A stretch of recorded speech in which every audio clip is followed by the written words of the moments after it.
صل على محمد في الملا إلى يوم الدين. أعوذ بالله من الشيطان الرجيم. بسم الله الرحمن الرحيم.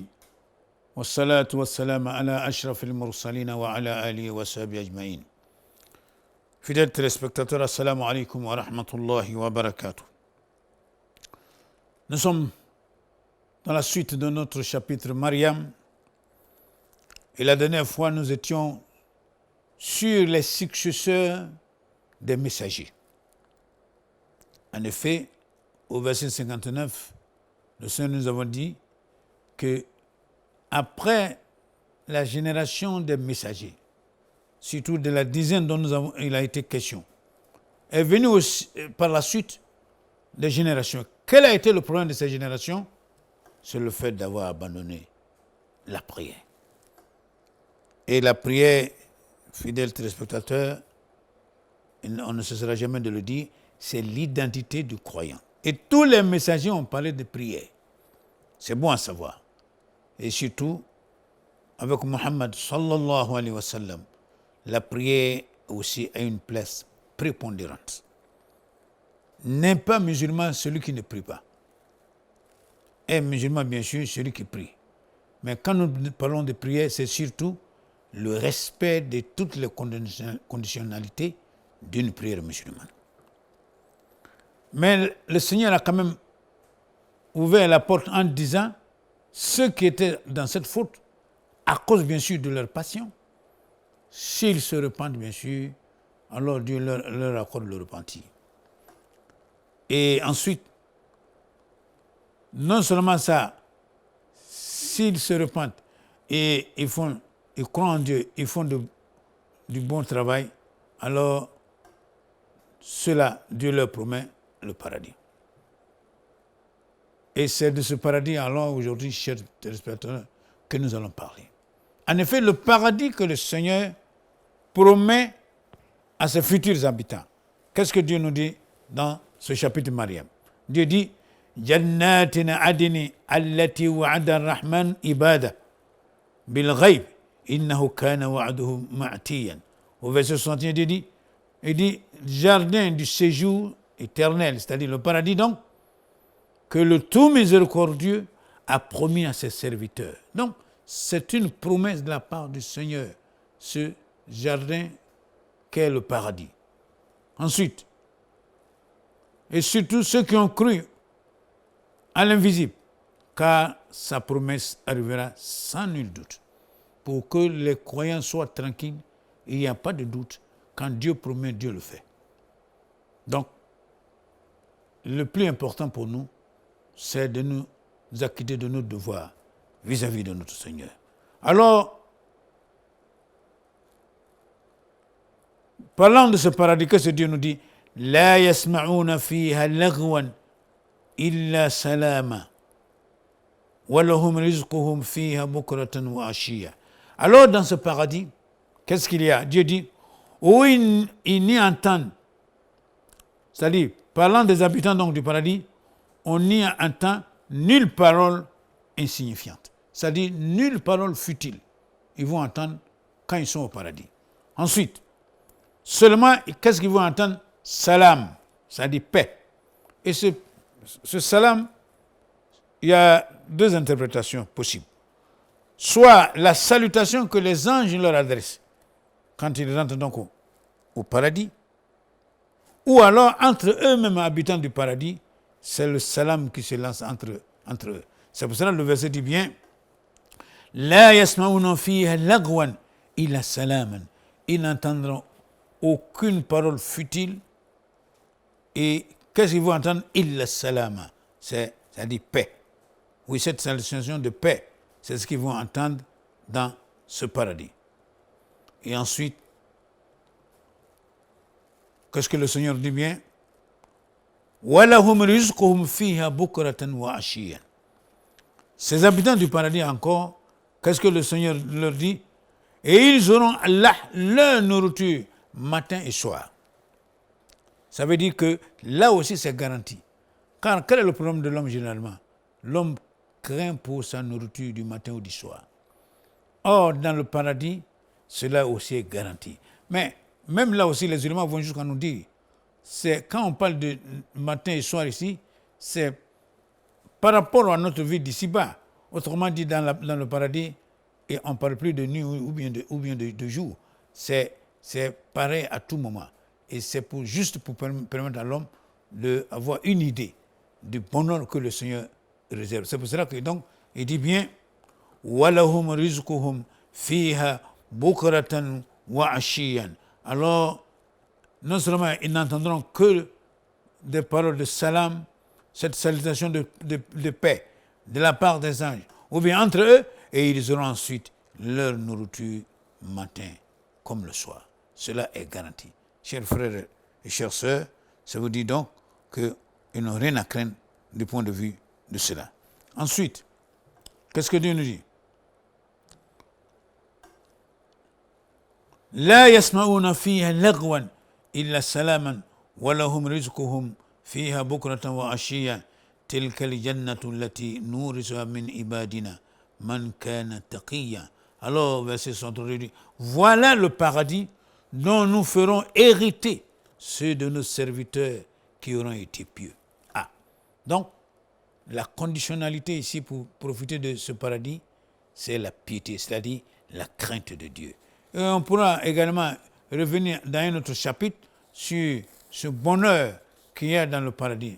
En effet, Dieu dit bien, La tasma'u fiha laghiya, fiha aynun jariya, fiha sururun marfu'a, wa akwabun mawdu'a, wa namarikum masfufa, wa zarabiyu mabsusa.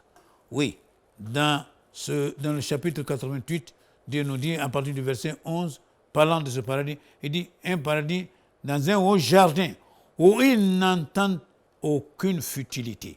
Là, il y aura une source coulante. Là, des divans élevés et des coupes posées et des coussins rangés et des tapis étalés. Voilà un exemple donc de plaisir que les habitants du paradis auront à l'intérieur du paradis. Point de paroles futiles, des choses inutiles. Et ensuite, ils auront, comme nous l'avons vu dans ce chapitre 88, des divans. Et ensuite, accoudés dans leurs divans, etc. Et tout ce bonheur, c'est pour qui? Pour les gens du paradis. Et c'est pour cela que donc Dieu termine cette partie en disant Tilka li jannatu allati nurisuha min ibadina man kana taqiyan. Au verset 63. Alors, voilà le paradis dont nous ferons hériter ceux de nos serviteurs qui auront été pieux. Donc, pour que tu sois parmi ceux-là, l'une des conditions, c'est la piété. Et la piété, ce n'est rien d'autre que la crainte de Dieu dans tout ce que nous faisons. En effet, le croyant, dans sa vie privée, comme dans sa vie publique, qu'est-ce qu'il lui a demandé? La crainte de Dieu. Oui, le musulman a l'obligation de craindre Dieu partout où il est. Que cela soit devant les gens ou loin des regards des gens, il doit craindre Dieu. Et c'est ce qui est demandé pour que nous soyons parmi ceux-là qui mériteront le paradis. Et fasse Dieu que nous soyons parmi les habitants de ce paradis. Et ensuite, au verset suivant, le Seigneur va nous dire ceci وَمَا نَتَنَزَّلُ إِلَّا بِأَمْرِ رَبِّكَ لَهُ مَا بَيْنَ أَيْدِينَا وَمَا خَلْفَنَا وَمَا بَيْنَ ذَلِكَ وَمَا كَانَ رَبُّكَ نَسِيًّا. Alors, verset 64, Dieu nous dit ceci. Nous ne descendons que sur ordre de ton Seigneur. Ici, ce sont les anges qui parlent. Et pour revenir d'ailleurs à la cause de la révélation de cette partie de ce verset, il s'agit, d'après ce qu'on a pu lire là-dessus, lorsqu'on est venu poser la question au prophète sallallahu alayhi wa sallam sur les gens de la grotte. En effet, nous savons dans le chapitre Kaf, il s'agit des gens de la grotte. Ou bien, la question également a été posée sur l'âme. On t'interroge sur l'âme, dit c'est une exclusivité du Seigneur. Et les gens de la grotte, comme nous l'avons dit, c'est un récit qu'on retrouve dans ce chapitre où il s'agit de jeunes gens qui ont fui leur roi pour se réfugier pendant des années dans une grotte. Il y a aussi Zulkarnain. C'est à toutes ces questions donc que le prophète devait répondre. Mais il n'avait pas reçu de révélation là-dessus.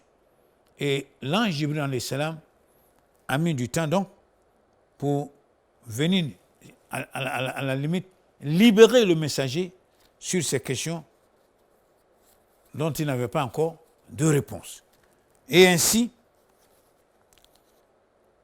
là, le prophète va à la limite dire à l'ange Jibril alayhi salam, pourquoi tu ne me rends pas visite depuis un certain temps. Donc on dit d'ailleurs, pendant 15 jours, etc., les uns et les autres ont dit un nombre donné de jours. Mais le verset ici vient pour répondre à ça. En effet, qu'est-ce que Dieu nous dit? وَمَا نَتَنَزَّلُ إِلَّا بِأَمْرِ رَبِّكَ. Nous ne descendons que sur ordre de notre Seigneur. Ici, c'est comme si l'ange Jibril alayhi salam qui répond à Muhammad sallallahu alayhi wa sallam en lui disant qu'il ne descend pas par ordre de lui-même. C'est lorsque le Seigneur lui donne l'ordre de descendre que c'est en ce moment-là qu'il descend. Voilà un peu la cause de cette révélation, de cette anecdote où Muhammad sallallahu alayhi wa sallam avait été interrogé sur les gens de la grotte, ou bien Zulkarnain, ou bien sur l'âme. Et tout ça, on le trouve, comme nous l'avons dit, dans le chapitre 18, Surat al-Kahf, où il est question de tout ceci. Et l'ange Jibril alayhi salam donc répond au messager en disant que lui ne descend que sur ordre du Seigneur. Ça ne dépend pas de lui-même. Et c'est le Seigneur qui donne l'ordre. Et c'est à ce moment-là que lui descend. Et c'est pour cela que le verset commence par dire وَمَا نَتَنَزَّلُ إِلَّا بِأَمْرِ رَبِّكَ. Nous ne descendons que sur ordre de ton Seigneur. Donc, c'est la réponse qui est donnée au prophète sallallahu alayhi wa sallam, qui comprennent ici que l'ange Jibril alayhi salam n'était pas arrivé. Pourquoi? Parce qu'il n'avait pas encore reçu l'ordre de la part du Seigneur pour venir donner au prophète sallallahu alayhi wa sallam de la réponse aux questions qu'on lui posait. Car n'oublions pas, dans plusieurs occasions, les uns et les autres venaient poser la question à Muhammad sallallahu alayhi wa sallam. Par exemple, le chapitre Qul huwa Allahu ahad. Les mécréants ont posé la question à Muhammad sallallahu alayhi wa sallam en lui disant ton créateur que tu nous demandes d'adorer, est-il en or ou bien en argent? Et c'est là que Muhammad sallallahu alayhi wa sallam va recevoir la révélation. Qul, répond, dis à ces mécréants, huwa Allahu ahad, que celui que j'adore, c'est Allah, il est unique. Donc, il y a des cas donc, où l'ange vient pour donner la réponse au prophète sallallahu alayhi wa sallam. Mais ici, comme il a mis du temps pour venir, c'est là qu'il vient donc donner cette réponse au prophète sallallahu alayhi wa sallam en lui disant وَمَا نَتَنَزَّلُ إِلَّا بِأَمْرِ رَبِّكَ. Et il dit bien, nous ne descendons que sur ordre de ton Seigneur. لَهُ مَا بَيْنَ أَيْدِينَا وَمَا خَلْفَنَا وَمَا بَيْنَ ذَلِكَ وَمَا كَانَ رَبُّكَ نَسِيًّا. Et c'est ainsi, à lui, tout ce qui est devant nous, et tout ce qui est derrière nous, et tout ce qui est entre les deux.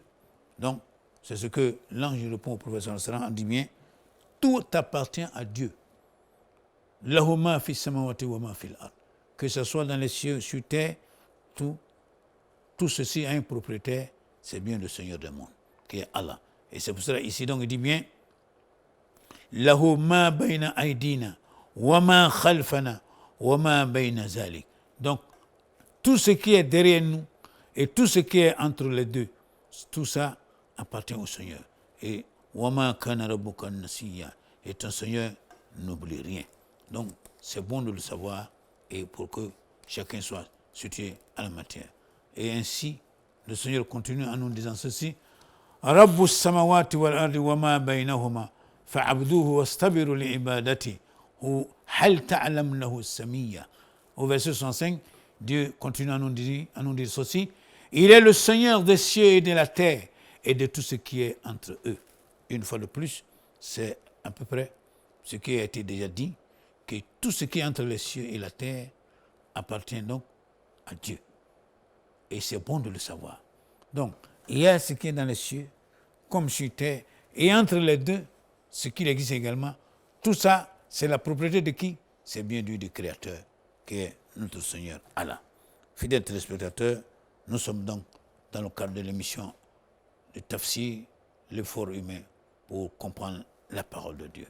Et ici, une fois de plus, Dieu répond en disant bien, Rabbus samawati wal ard. Si tu ne connais pas Dieu, il est le Seigneur des cieux et de la terre. Ensuite, Wama bainahuma, et ce qui est entre les deux. Fa'abuduhu, alors, adore-le donc. Et ensuite, Wastabiru li ibadati, adore-le donc et sois constant dans son adoration. Fidèles téléspectateurs, ça c'est important. Non seulement on doit adorer Dieu, mais la constance dans l'adoration de Dieu. Ne soyons pas comme ces croyants qui adorent Dieu de façon intermittente. C'est-à-dire, à un moment il adore, à un moment il est en congé, à un moment il revient, ainsi de suite. Non, ce qui nous est demandé, non seulement c'est d'adorer Dieu, mais d'être constant dans son adoration. Et à la fin alors, Dieu dit, Hal ta'lam lahu samiyya. Lui connais-tu un homonyme? Est-ce que, c'est-à-dire la question nous est tous posée en réalité, est-ce que nous connaissons un autre qui s'appelle Allah? Ou bien qui mérite d'être à la place de Dieu? Certainement non, fidèles téléspectateurs. Donc on peut répondre, il n'y a pas d'homonyme. Il n'y a qu'un créateur unique. C'est lui seul que nous devons adorer. Et quand nous nous disons adorer, de façon constante. Et surtout de savoir également qu'il est le Seigneur des cieux et de la terre et de ce qui est entre ces deux. Tout ça appartient à qui? Au Seigneur du monde.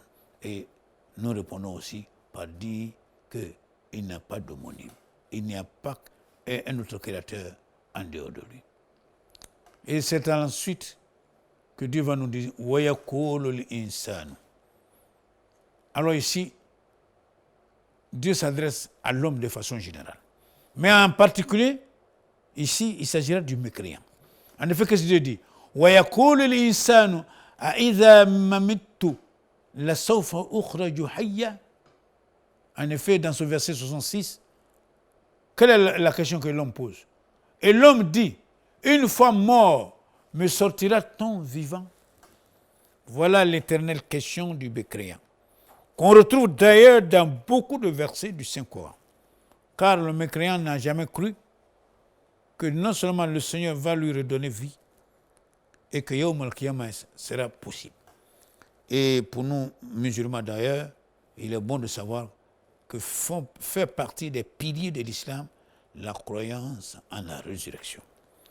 Et c'est pour cela, on le verra dans beaucoup de versets, et sur le plan thématique d'ailleurs, c'est l'un des éléments qu'on trouve énormément dans notre Saint-Coran, le rappel à l'homme de cette vie future où il croisera son Seigneur pour donner quoi? Pour donner, bien sûr, sa vie terrestre. Quelle a été sa vie terrestre? Comment il a vécu dans la vie d'ici-bas? Est-ce qu'il a cru en Dieu? Est-ce qu'il a travaillé pour Dieu? Etc., etc. Fidèles téléspectateurs, c'est ça le problème du mécréant. Et parce que pour lui, il n'aura plus de vie après la mort. Or, le Seigneur nous répond en nous disant وَيَقُولُ الْإِنسَانُ أَإِذَا مَمِتُّ لَسَوْفَ أُخْرَجُ حَيًّا أَوَلَا يَذْكُرُ الْإِنسَانُ أَنَّا خَلَقْنَاهُ مِنْ قَبْلُ وَلَمْ يَكُنْ شَيْئًا. Alors le Seigneur répond d'une manière directe à l'homme ici en disant au verset 67, l'homme ne se rappelle-t-il pas qu'avant cela, c'est nous qui l'avons créé alors qu'il n'était rien? Fidèles téléspectateurs. Donc, l'homme qui pose la question à Dieu ici, en lui demandant, une fois mort, me sortira-t-on vivant?